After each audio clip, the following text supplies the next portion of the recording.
آپ اس کو اریسٹ کرا لیجئے، جیل میں ڈال دیجئے۔ حضرت عمر رضی اللہ تعالیٰ عنہ نے کہا کہ کوئی چاقو تیز کر رہا تو اس کی بنیاد پر کسی کو اریسٹ کیسے کر لیا جائے؟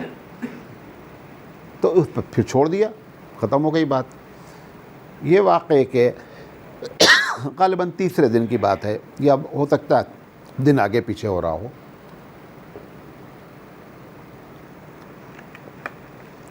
کہ وہ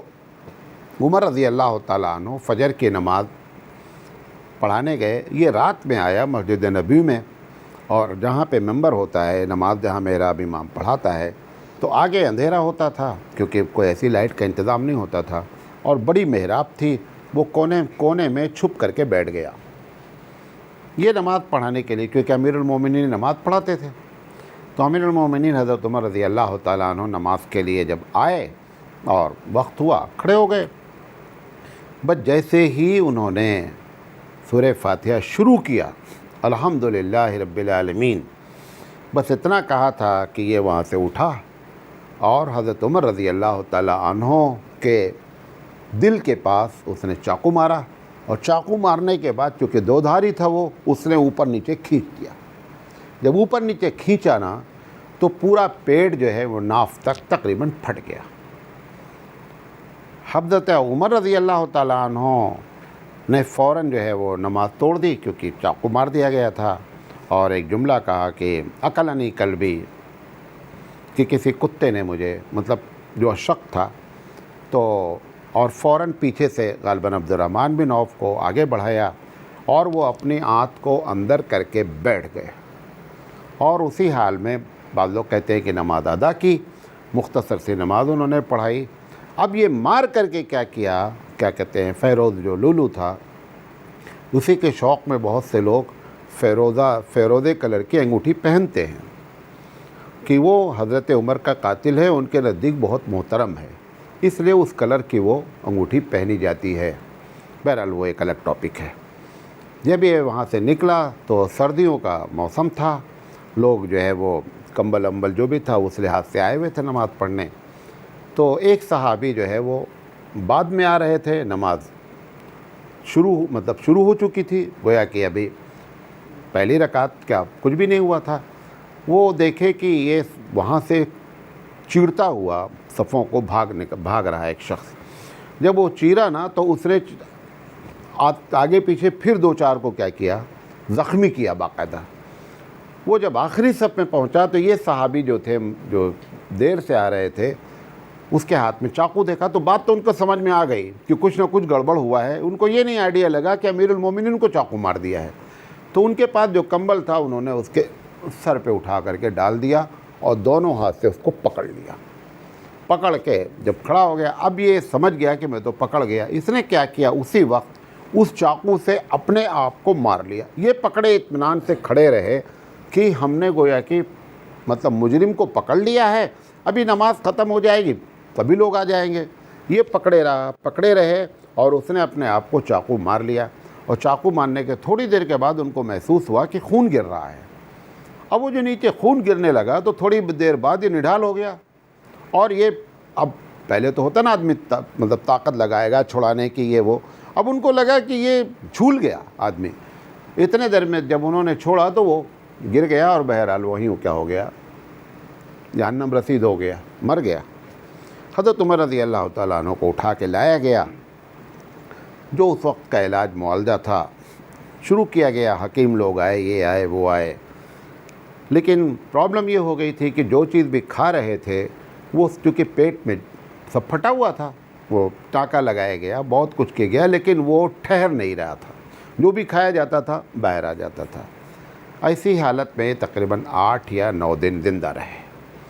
پھر حضرت عمر رضی اللہ تعالیٰ عنہ کو محسوس ہوا کہ اب ہم نہیں بچ پائیں گے،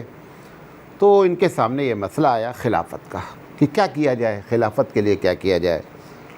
تو کچھ لوگوں سے مشورہ کیا، تو کچھ لوگوں نے کہا کہ آپ سب سے بہتر ہے کہ اپنے بیٹے کو بنا دیجئے۔ تو حضرت عمر رضی اللہ تعالیٰ عنہ نے کہا یار ایسے آدمی کو تم نے نام لیا، اس کو طلاق دینے کا طریقہ نہیں معلوم ہے، اور تم نے خلافت کی بات کہہ دی کہ ان کو خلیفہ بنا دو، اور میں اتنی بڑی ذمہ داری خود نبھاتا رہا، میں نہیں چاہتا ہوں کہ ذمہ داری پھر جو ہے ہمارے خاندان میں آ جائے، تو بہت بڑا مسئلہ ہے، اس کو نبھانا امانت ہے یہ۔ خیر یہ کہہ کر کے انہوں نے ان کو رد کر دیا۔ اب اس کے بعد الگ الگ آئیڈیاز آتے رہے، تو حضرت عمر رضی اللہ تعالیٰ عنہ نے کہا کہ دیکھو، اگر حضرت حذیفہ کے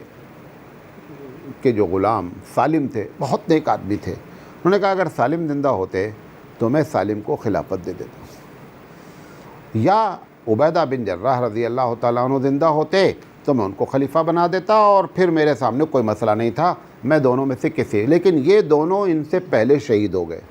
کون؟ عبیدہ بن جراح بھی دنیا سے چلے گئے، اور وہ جو حذیفہ کے غلام سالم تھے ان کا بھی انتقال ہو گیا۔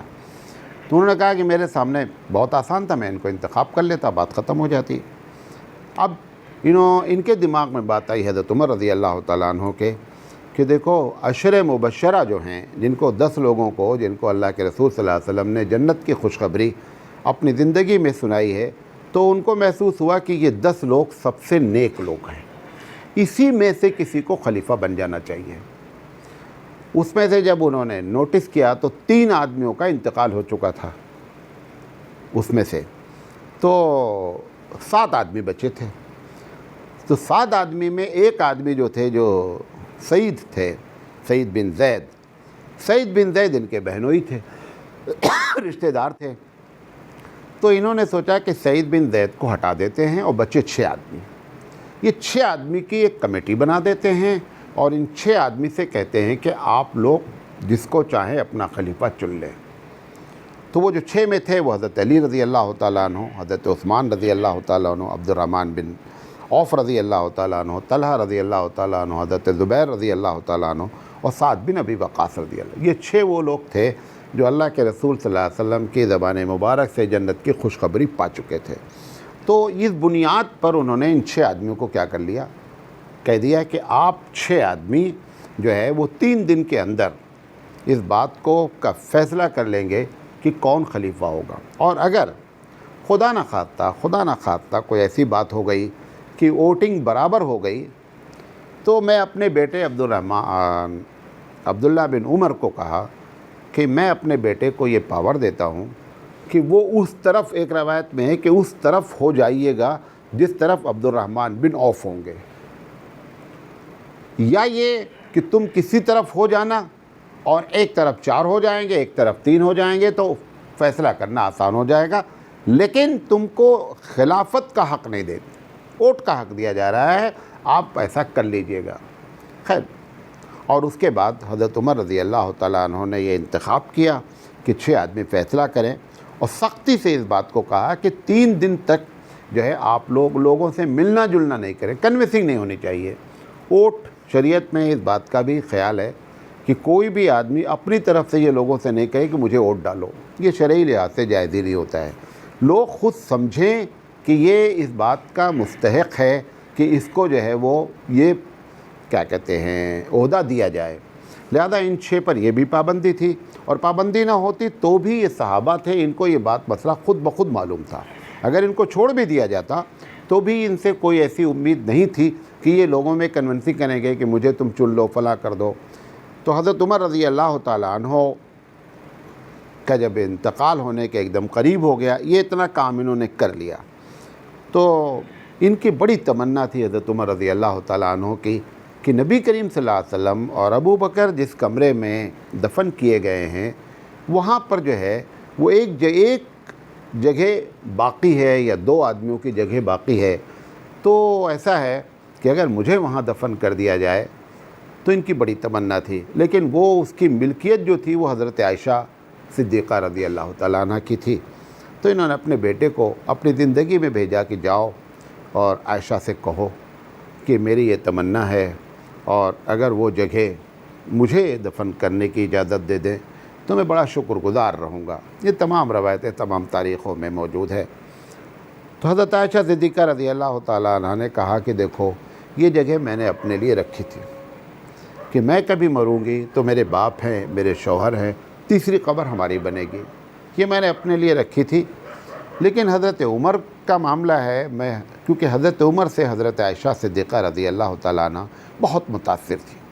انہوں نے کہا میں حضرت عمر کے بارے میں، چونکہ حضرت عمر کو میں بہت بڑا انسان جانتی ہوں،